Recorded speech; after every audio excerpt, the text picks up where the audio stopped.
ఈ రోజు జరిగిన ఎన్నికల ఫలితాలు మరి కాసేపట్లో వెల్లడించబోతున్నాం.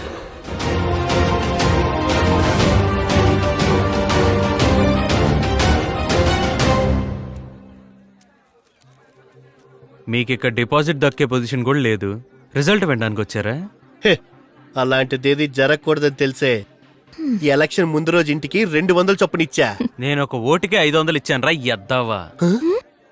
ఒక ఓటుకి 500 రూపాయలు ఇచ్చావా? వాడు 500 ఇచ్చింది నిజమేరా అబ్బాయి? నువ్వెలా చెప్తున్నావు? నేను కూడా తీసుకున్నాను కనుక. అయితే ఓటు ఎవరికేసావు? నీ కడుపుని ఎలా పుట్టానురా? మొదటి రౌండ్ పూర్తి అయ్యేసరికి చెప్పు గుర్తుపై పోటీ చేసిన అంజలి కంటే సెల్ ఫోన్ గుర్తు మీద పోటీ చేసిన శక్తి ముందంజలో ఉన్నారు.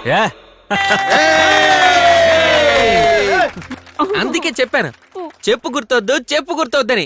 చెత్త ఎన్నరా ఇప్పుడు చెప్పుతో కొట్టినట్టు అయింది కదా. మీ ఒక్కడికే నోరున్నట్టు ఓ అని కుక్కలు అరిచారు. 10వ రౌండ్ ముగిసే సమయానికి శక్తి 5000 మెజార్టీతో ఉన్నారు. గురుగారు 5000 ఓట్ల మెజార్టీ అంట. వాళ్ళ ఏరియా వచ్చినప్పుడు వాళ్ళు లీడింగ్ లో ఉంటారా? మన ఏరియా వచ్చినప్పుడు మనం కూడా లీడింగ్ లో ఉంటాం. మన ఏరియాలో కూడా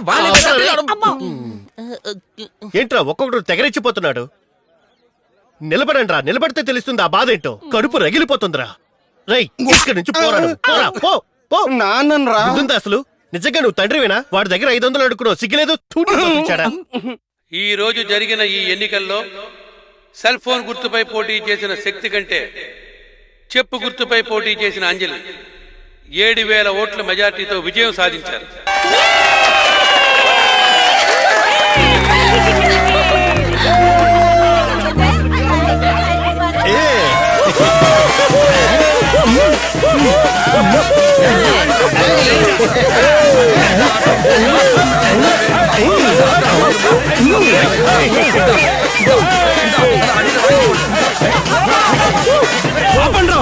నన్ను చెప్పని మావా.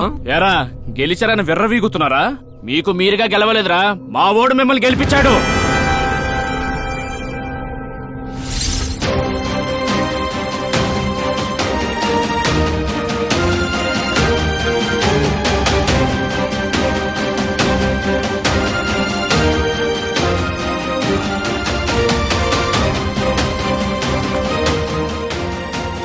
ఎప్పటిలాగా మనమే కదా మావా గెలిచేది.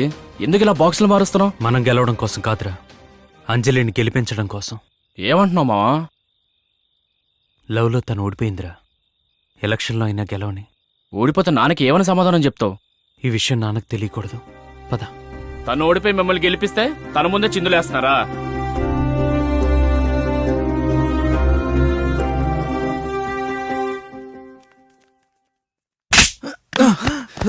25 సంవత్సరాలుగా గెలుస్తున్న ఈ కుటుంబాన్ని ఓడించావు కదా పడవ.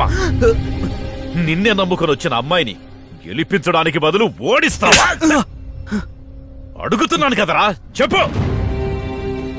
ఏ ధైర్యంతో రా ఇలాంటి పని చేశావు? ఆ అమ్మాయి మనసు ఎంత బాధపడుతుందో కొంచెమైనా ఆలోచించావా? నిన్ను రాయ్, నువ్వు ఓడించింది నీ పెళ్ళాన్ని కాదురా, నన్ను, నా పరువుని, ఈ కుటుంబ మర్యాదని.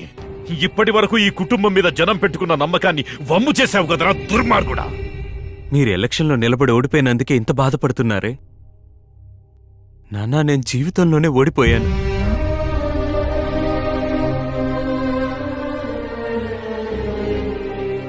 ఏమంటున్నావురా? మేమిద్దరం సంతోషంగా జీవించడానికి రాలేదు, విడిపోవడానికి వచ్చాం. తనిక్కడికి వచ్చిందే డైవర్స్ తీసుకోవడానికి.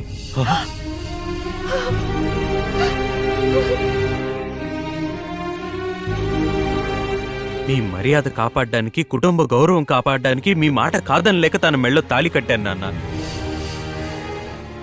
తాళి కట్టిన క్షణం నుండి నేను తనతో సంతోషంగా జీవించాలని అనుకున్నాను. తనకి నాలో కొన్ని విషయాలు నచ్చకపోతే పర్లేదు, కానీ తనకి నేనంటేనే ఇష్టం లేదు. ఆ రోజు తన జీవితం నాశనం కాకూడదని నా చేత తాళి కట్టించారు. కానీ నేను తాళి కట్టడం వల్లే తన జీవితం నాశనం అయిపోయింది అనుకుంటున్నాను. తను ఎలక్షన్లో గెలిచి ఇష్టం లేకుండా ఇక్కడ జీవించడం కంటే తనకిష్టమైన డైవర్స్ తీసుకొని తను కోరుకున్న చోట సంతోషంగా ఉండాలని తను ఈ ఎలక్షన్లో ఓడిపోయేలా చేశాను. మొగుడు పెళ్ళాలి ఇష్టపడి జీవించాలి, కానీ నటిస్తూ జీవించకూడదు నాన్న. అందుకే నేను తనకి డైవర్స్ ఇచ్చేయాలని నిర్ణయించుకున్నాను నాన్న.